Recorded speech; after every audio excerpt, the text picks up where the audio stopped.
नमस्कार, maths with संकल्प YouTube channel में मैं चंदन सिंह आपका वेलकम कर रहा हूं। और हम लोग पढ़ रहे थे रेशियो एंड प्रोपोर्शन के प्रीवियस ईयर के क्वेश्चन। आज भी मैं आप लोगों के लिए कुछ अच्छे और बेहतरीन क्वेश्चन लेके आया हूं और बेहतरीन कंसेप्ट के साथ। तो आइए हम लोग इस क्वेश्चन को करने का कोशिश करते हैं। और एक बार आप लोग इसका स्क्रीनशॉट ले लीजिए, क्वेश्चन को खुद से करने का कोशिश कीजिए और उसके बाद देखिए कि क्वेश्चन कैसे किया जा सकता था। आपको यकीन मानिए बहुत कुछ सीखने को और बहुत कुछ समझने को यहाँ से मिलेगा। तो कैसे कर पा रहे हैं इस क्वेश्चन को? क्या कह रहा है कि एक परीक्षा में उत्तीर्ण और अनुत्तीर्ण होने वाले छात्रों की संख्या का अनुपात 25:4 था। यदि एक और छात्र उपस्थित होता और उत्तीर्ण होता और अनुत्तीर्ण छात्रों की संख्या पहले से 3 कम होती तो उत्तीर्ण छात्रों का अनुत्तीर्ण छात्रों से अनुपात 22:3 हो जाता। प्रारंभ में उत्तीर्ण और अनुत्तीर्ण छात्रों का अंतर क्या है, ये हमसे पूछ रहा है। तो शुरुआत में हमसे क्या बोला कि जो पास और फेल का अनुपात है वो 25:4 है, 25:4 है। और आगे क्या कहता है कि बाद में ये अनुपात 22:3 हो जाता है। उसके बाद कंडीशन है, आपको करना इतना ही है कि आपको थोड़ा सा इस कंडीशन को एक साथ लिखना है और बाकी जो बीच वाला काम है इसको हम लोग को ध्यान से पढ़ते हुए इसके बारे में काम करना है, इस लाइन को। तो क्या कह रहा है क्वेश्चन में कि यदि एक और छात्र उपस्थित होता, यानी पहले जितने छात्र थे उसमें से एक और छात्र और यहाँ पे उपस्थित होता, और साथ ही साथ ये लाइन इंपॉर्टेंट है, ध्यान रखिएगा। और साथ ही साथ हमसे कह रहा है कि अनुत्तीर्ण छात्रों की संख्या पहले से 3 कम होती। तो हमको एक बात यहाँ पे समझना है कि अनुत्तीर्ण छात्रों की संख्या पहले से 3 कम होती। बस थोड़ा सा यहाँ पे बात समझिएगा कि अगर अनुत्तीर्ण छात्रों की संख्या पहले से 3 कम होती तो हम लोग कह सकते हैं कि जो छात्र पहले 3 अनुत्तीर्ण हो रहे होंगे वो आके इधर उत्तीर्ण हो गए होंगे, तभी इनकी संख्या 3 कम रही होगी। तो ध्यान यहाँ पे एक रखना है कि अगर पहले से 3 कम होता तो अनुत्तीर्ण फेल में तो 3 कम हुआ है और ये 3 कम होकर जाएगा कहाँ, तो पास वाले के पास। यानी हम कह सकते थे कि इसकी संख्या कितनी होती, तो 4 होती। यानी एक स्टूडेंट जो आने वाला था 100 पास होता और साथ ही साथ 3 स्टूडेंट इधर से इधर शिफ्ट हुए होंगे, तो फेल नहीं होते, इसका मतलब पास होते। और इसी को अब हमको क्रॉस मल्टीप्लाई करना है। तो ये 25 तिया हो जाएगा 75 और ये 22 चौक 88, ये हो जाएगा 4 तियाई 12, इसका क्रॉस मल्टीप्लाई करेंगे और ये माइनस का 66। हम करते क्या है कि इसका डिफरेंस लेते हैं। तो 75 और 28 का डिफरेंस कितना हो जाएगा, तो 75 का 28 का डिफरेंस हो जाएगा 13 यूनिट।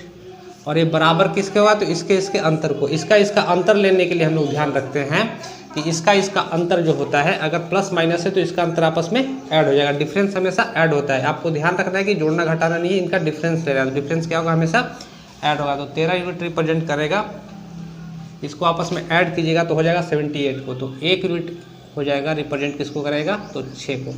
हमसे क्वेश्चन में क्या पूछ रहा है कि प्रारंभ में उत्तीर्ण और अनुत्तीर्ण छात्रों का अंतर क्या है। तो प्रारंभ में उत्तीर्ण और अनुत्तीर्ण छात्रों का अंतर क्या है, तो इनके बीच का डिफरेंस कितना हो जाएगा, तो 21 यूनिट।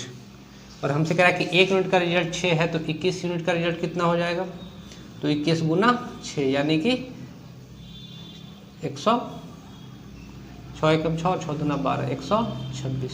और यही हमारे प्रश्न का उत्तर यही हमसे पूछ रहा था। आपको ध्यान सिर्फ यहाँ रखना था कि अगर 3 छात्र यहाँ पे यदि एक और छात्र उपस्थित होता यानी प्लस का 1 यहाँ होगा।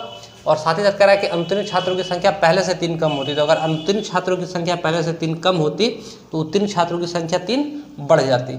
तो यहाँ पे सिर्फ ध्यान रखना है कि एक आने वाला उत्तीर्ण हो रहा है और इसमें से अनुत्तीर्ण वाले भी 3 इधर उत्तीर्ण हो रहे होंगे, यानी ये 4 होगा। बाकी का तो क्रॉस मल्टीप्लिकेशन का काम है, पीछे बहुत सारे वीडियो में मैंने ये सारी चीज़ें आपको बताई समझाई हैं। तो चलिए हम लोग चलते हैं नेक्स्ट क्वेश्चन की ओर।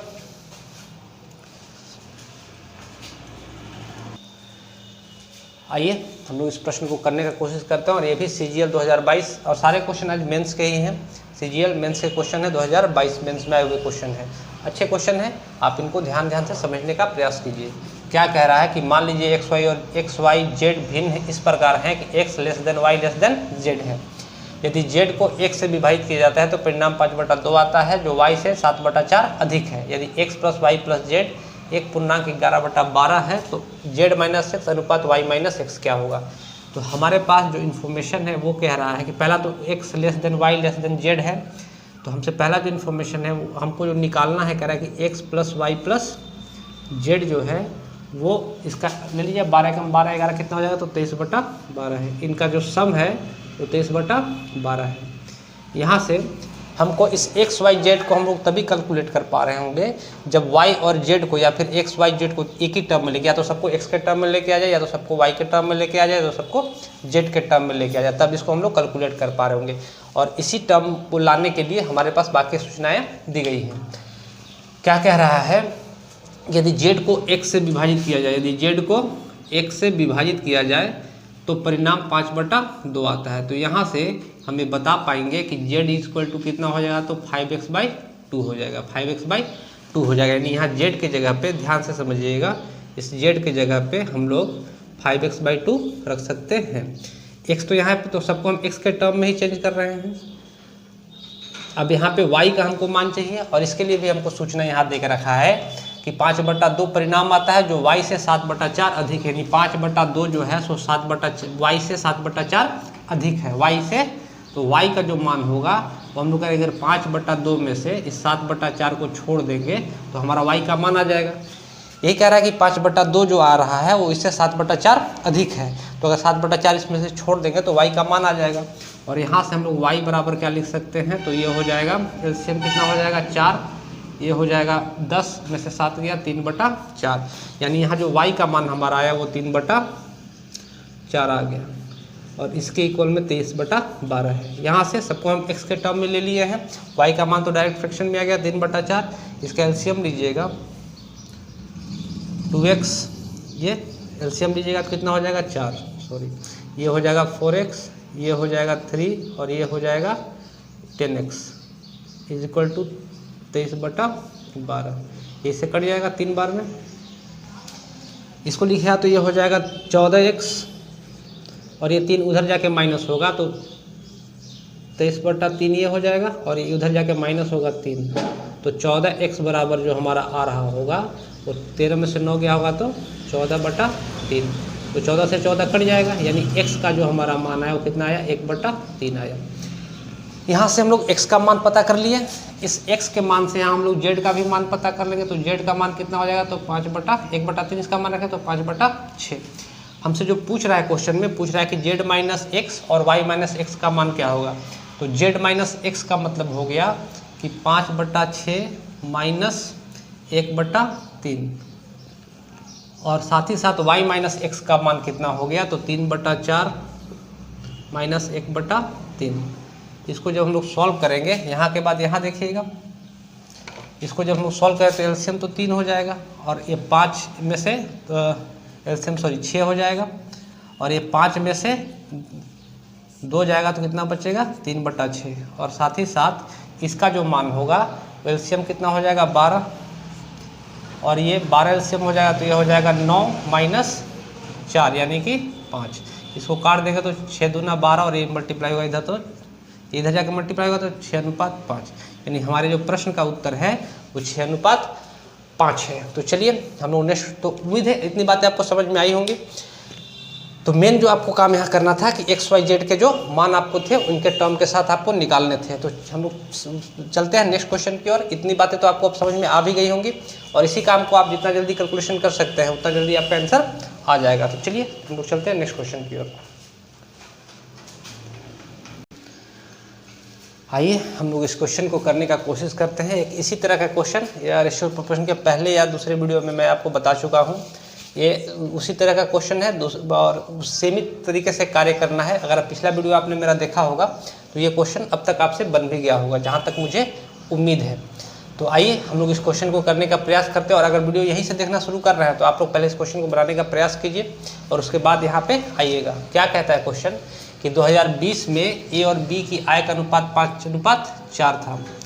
ए और बी दो व्यक्ति हैं, उनकी आय का अनुपात कह रहा है कि 2020 में ये अनुपात कितना था, तो 5:4 था। इनके इनकम का रेशियो है ये 2020 में इनके इनकम का रेशियो है कितना, तो 2020 में इनके इनकम का रेशियो है 5:4। ये हमसे क्वेश्चन में कह रहा है। आय क्या कहता है कि 2020 और 2021 में उनके व्यक्तिगत आय का अनुपात क्रमशः 4:5 था। इसका मतलब हमसे ये कह रहा है कि ए के लिए क्या कह रहा है कि अगर इसके व्यक्तिगत आय का अनुपात देखिए 2020 और 2021 में 2020 और 2021 का, तो ये अनुपात कितना था, तो 4:5 था, 4:5 था। और यही बात बी के लिए कह रहा है, थोड़ा सा दूर लिखते हैं, यही बात बी के लिए कह रहा है कि ये अनुपात कितना था 2020-2021 का, 2021 का, तो ये अनुपात बी के लिए 2:3 था। ये अनुपात कितना था, तो 2:3 था। मेन काम आपको, ये तो आपकी मर्जी, आप इसको ऐसे लिखें जैसे लिखें, आपको जो मेन इसमें समझना है वो ये समझना है कि 2020 और 21 के आय का अनुपात ए का है और 2020 और 2021 के आय का अनुपात बी का है। तो हम यहाँ से इस बात को समझेंगे कि ये तो 2020 के ही आय है ए की और ये भी आय 2020 की, यानी इनकी संख्या यहाँ पे समान होनी चाहिए थी। तो आपको ध्यान रखना है कि चूंकि हमसे क्वेश्चन में क्या पूछ रहा है कि 2021 में बी की आय कितनी थी, तो जो तुलना हमको करना है, हमको इसके साथ तुलना करना ही नहीं है। यहाँ पे हमको चूंकि इसका रेशियो बनाना है तो हम लोग इसी पर फोकस करेंगे। ज़्यादा क्वेश्चन आसानी से तब बनेगा जब आप रेशियो बनाने लगेगा, तो आपको बहुत ज़्यादा कन्फ्यूजन होने लगेगा अगर आप ऊपर नीचे रेशियो को इक्वल करने लगेगा। हमको देखना है कि हमको यहाँ पे रेशियो पूछ रहा है तो हम इसी को केवल इक्वल करके चले, यहाँ की संख्याओं को छोड़ दें। तो समझना आपको ये है कि जैसे ये 5 था और यहाँ पे 4 है, ये 5 था यहाँ पे 4 है, तो यानी कि 2020 में दोनों जगह इसका अनुपात समान होगा। तो आप ऐसा मत कीजिएगा कि यहाँ 5 से गुना कीजिएगा, यहाँ 4 से गुना कीजिएगा। आप ऐसा कीजिएगा कि इसी को 5 बनाने का कोशिश कीजिएगा, और इसको 5 बनाने का सबसे आसान तरीका है कि इसको 5/4 से हम लोग गुना कर दें। तो 4 से 4 कट जाएगा, ये 5 बन जाएगा। और यहाँ 5/4 से गुना किए हैं तो यहाँ भी हमको 5/4 से गुना करना पड़ेगा। और यहाँ पे इसके 2020 की आय कितनी है, बी की 4, तो इसको हमको अगर 4 बनाना है, इसको 4 बनाइएगा तो हमको इसको 2 से मल्टीप्लाई करना पड़ेगा, तो यहाँ भी 2 से मल्टीप्लाई करना है। अब ये रेशियो इसके साथ मैच हो गया। यहाँ पे इक्वल करने का कोशिश मत कीजिएगा, आप डायरेक्ट यहीं से काम कीजिएगा, क्योंकि हमको नीचे वाला ये अनुपात पूछ रहा है। तो हम कह सकते हैं कि आगे क्वेश्चन में क्या करें कि यदि 2021 में ए और बी की कुल आय 7,56,000 रुपये है, तो 2021 में बी की आय कितनी होगी 2021 में, यानी ये हमसे 6 यूनिट का वैल्यू पूछ रहा है। तो हम कहें कि इनका सम्मिलित रूप से आय 2021 का हमको दे कर रखा है, तो ये हो जाएगा 25/4 और प्लस 6, ये किसके बराबर होगा, तो 7,56,000 के बराबर होगा।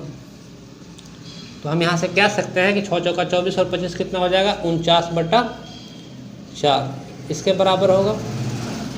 और बाकी तो कैलकुलेशन है, आप लोग कर लीजिएगा।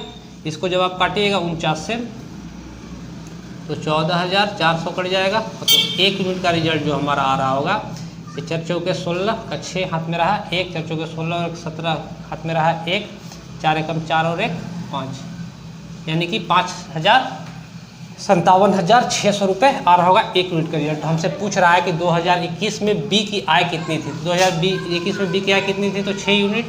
तो हमको बी की आय ही बतानी है, तो 1 यूनिट का रिजल्ट हो गया 57,600, तो 6 यूनिट का रिजल्ट कितना हो जाएगा, जब इसको गुना किया तो 6 छक 36 का 6 हाथ में रहा 3, 6 सत्ते 42 और 3 45 का 5 हाथ में रहा 4 और 6 25 30 और 4 34, यानी कि हम कह सकते हैं कि 3,45,600 रुपये जो होगी सो बी की आय होगी कब, तो 2021 में। और यही हमारे प्रश्न का उत्तर भी है। तो उम्मीद है आपको इतनी बातें समझ में आई होंगी, कैसे रेशियो बनाना है, मैंने इस पर आपको काम करके दिखाया है। तो चलिए हम लोग चलते हैं नेक्स्ट क्वेश्चन की ओर।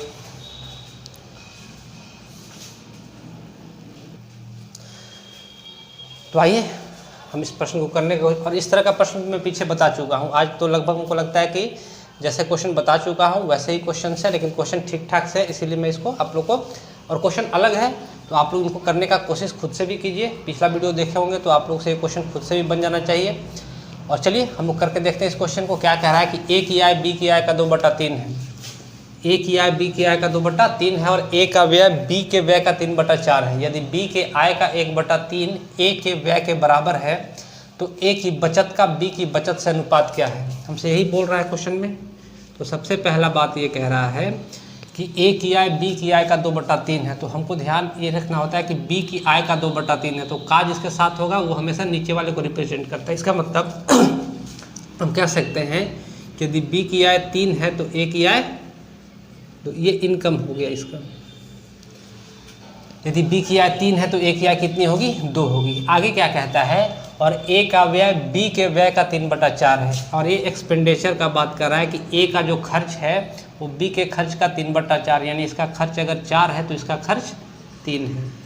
आगे क्वेश्चन में क्या कहता है कि यदि बी के आय का 1/3, तो बी की आय कितनी है 3 यूनिट, तो बी की आय का 1/3 का मतलब ये है कि अगर इसका 1/3 निकालिएगा, 3 का 1/3 निकालिएगा तो कितना आ जाएगा 1 आ जाएगा। तो आपको यही करना है, क्वेश्चन में कह रहा है कि बी की आय का 1/3 ए के व्यय के बराबर है, यानी ए का जो व्यय है इसको हमको 1 बनाना है। यही क्वेश्चन कह रहा है कि इसका 1/3 जितना होगा उतना ही इसका व्यय होगा। तो इसका 1/3 तो 1 है, तो इसको बनाना कितना है 1 है, तो इसको 1 बनाना है तो हम लोग उसको 3 से डिवाइड करेंगे, और यहाँ करेंगे तो फिर अगर रेशियो में है तो यहाँ करेंगे तो यहाँ भी 3 से डिवाइड करना होगा। तो अब हम बात करते हैं सेविंग का। बस आपको इतना ही सा काम करना है कि जो क्वेश्चन में कह रहा है उसको हमको इक्वल कर लेना है, क्योंकि बी का व्यय जो है, सो बी का आय जो है 1/3 कितना होगा 1 होगा, तो इसको आपको 1 बनाना, जो कह रहा है उतना आपको। तो हम कह सकते हैं कि ए 2 रुपये कमाता होगा, तो यहाँ से 1 रुपये, 3/3 कितना हो जाएगा 1, तो ए 1 रुपये खर्च कर रहा होगा, तो उसका बचत कितना होगा 1। और बी 3 रुपये कमाता होगा तो उसका 4/3 खर्च कर देता होगा, तो 3 का 4/3 खर्च करता होगा, तो इनकम में से एक्सपेंडिचर घटा देगा तो सेविंग आ जाएगा। तो इसको घटा देते हैं हम लोग, तो इसका मान हो जाएगा 9 में से 4 गया 5/3, तो ये इधर आके मल्टीप्लाई होगा, तो हमारा जो आंसर होगा हो जाएगा 3/3:5, यानी जो ए और बी के बचत का अनुपात है वो 3:5 है। तो उम्मीद है आपको ये बात समझ में आई होगी। तो चलते हैं हम लोग नेक्स्ट क्वेश्चन की ओर।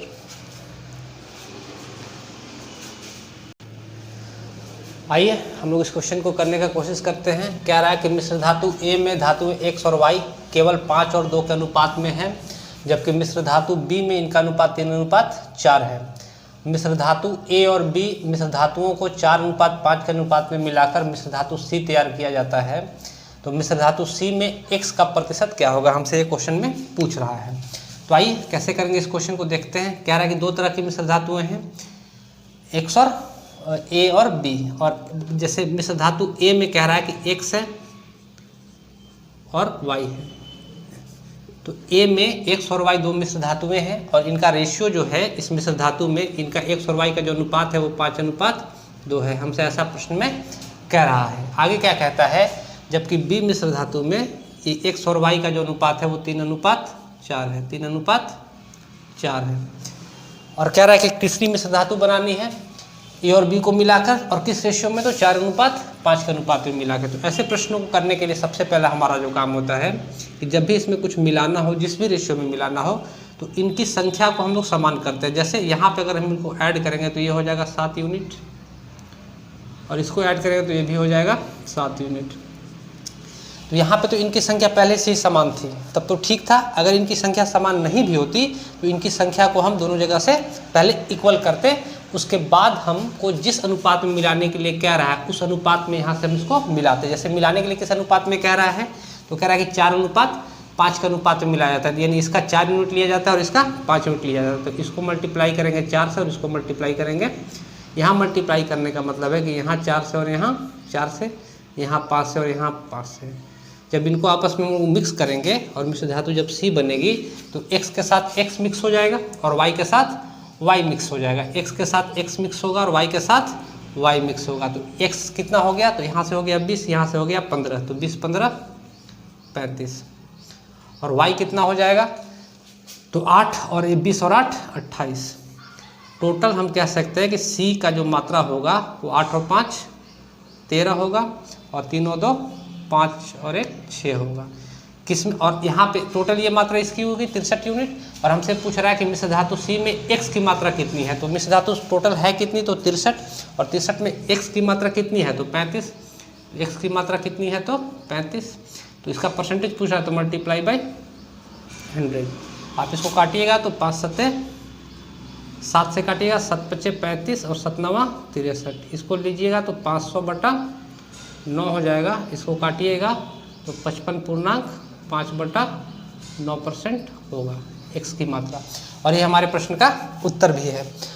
तो उम्मीद है आपको ये बात समझ, आपको सिर्फ ध्यान यहाँ रखना था कि इसकी मात्रा इक्वल होनी चाहिए। अगर ये इक्वल है तो ठीक, नहीं है तो फिर हम इसको इक्वल करते भी ऊपर नीचे रेशियो से गुना करके, और बाकी जिस मात्रा में मिलाने के लिए क्या था उस मात्रा में हम लोग मिला देते। एक्स के साथ एक्स ऐड हो जाएगा और वाई के साथ वाई ऐड हो जाएगा। हमसे पूछ रहा है कि मिश्र धातु सी में एक्स की मात्रा कितनी है, टोटल मिश्र धातु सी कितनी है तो 63 यूनिट, एक्स कितना है तो 65 यूनिट, तो 100 से मल्टीप्लाई करके इसका परसेंटेज निकाल लिए।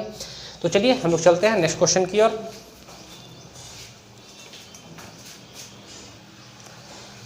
तो आइए हम लोग इस क्वेश्चन को करने का कोशिश करते हैं। ये आसान सा ही क्वेश्चन है, CGL 2022 मेंस में ही पूछा हुआ क्वेश्चन है। क्या कहता है क्वेश्चन, तो ये क्वेश्चन हमसे जो कह रहा है वो ये कहता है कि एक कप में रस और पानी का अनुपात 5:2 है, जबकि उसकी क्षमता के दूसरे कप में अनुपात 7:4 है। यदि दोनों कपों की सामग्री एक बर्तन में डाल दी जाती है तो बर्तन में पानी और रस का अनुपात क्या। आसान सा क्वेश्चन है। कह रहा है कि एक कप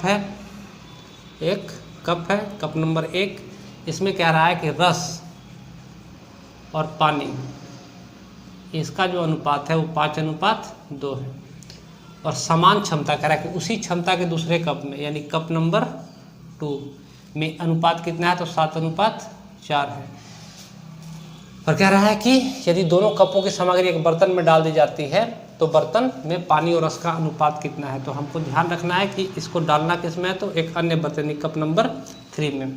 ध्यान रखने वाली बात यहाँ पे आपको ये है कि दोनों की चूँकि क्षमताएं समान है, जैसे इसका जब ऐड कीजिएगा कैपेसिटी तो ये हो जाएगा 7 यूनिट, और इसकी कैपेसिटी कितनी है तो 7 4 11 यूनिट।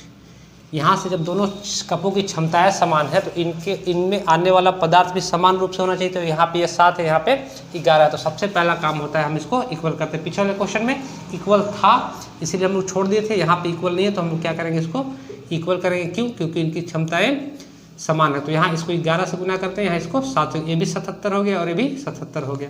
11 से यहाँ गुना का मतलब है कि यहाँ भी 11 से मल्टीप्लाई करना पड़ेगा और यहाँ भी 7 से मल्टीप्लाई करना पड़ेगा दोनों जगह में।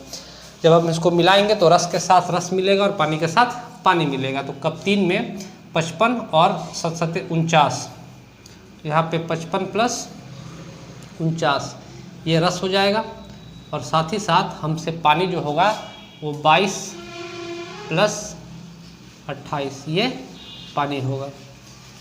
ध्यान देने वाली बात है, बहुत सारे स्टूडेंट करते क्या है, इसको ऐड किया तो 9 5 14 का 4 हाथ में रहा 1, 5 4 9 और 1 10 104, और यहाँ पे हो जाएगा 8 और 2 10 का 0 हाथ में रहा 1 2 2 4 और 1 5। इसको काटिएगा तो आ जाएगा 52:25।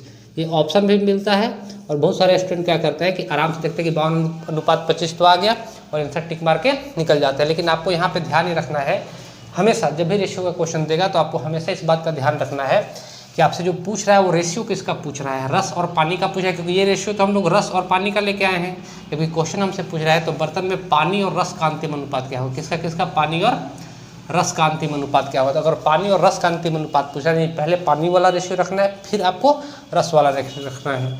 तो अगर हमसे पानी और रस का अनुपात पूछ रहा होगा, पानी और रस का अनुपात, तो आंसर हमारा 52:25 नहीं होकर कितना हो जाएगा तो 25:52 हो जाएगा। ध्यान रखिएगा, बहुत सारे स्टूडेंट इस क्वेश्चन को गलत करके आते हुए भी बनाने आता था, बनाए 52:25 था पहला ऑप्शन, दूसरा ऑप्शन जो भी में होगा 52:25 दिखा, टिक मारे और निकल गए और लगा के सही बन गया है, लेकिन क्वेश्चन हो गया गलत। हमारा आंसर पानी और रस का पूछ रहा है तो पहले पानी और फिर रस का अनुपात हम लोग रखेंगे। तो उम्मीद है आपको इतनी बातें समझ में आई हैं। तो आज के लिए इतना ही रहने देते हैं, और रेशियो और प्रोपोर्शन के लगभग जितने भी अच्छे तरीके का क्वेश्चन बन सकता था प्रीवियस ईयर में, उन सारे क्वेश्चन को मैं आपको बता चुका हूं। बाकी रिपीटेड क्वेश्चन है, आज भी जब मैं बनाने बैठा तो देख रहा हूँ 1-2 क्वेश्चन रिपीटेड ही थे। तो आज तो रेशियो और प्रोपोर्शन मेरी तरफ से खत्म है। आपको अगर किसी प्रश्न में दिक्कत है तो आप मुझे कमेंट सेक्शन में बता सकते हैं, मैं कोशिश करूँगा उन क्वेश्चंस को बताने की।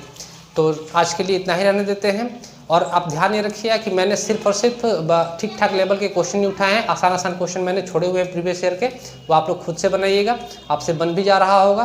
तो चलिए हम लोग आज के लिए इतना ही रहने देते हैं, मिलते हैं हम लोग नेक्स्ट क्लास में। धन्यवाद।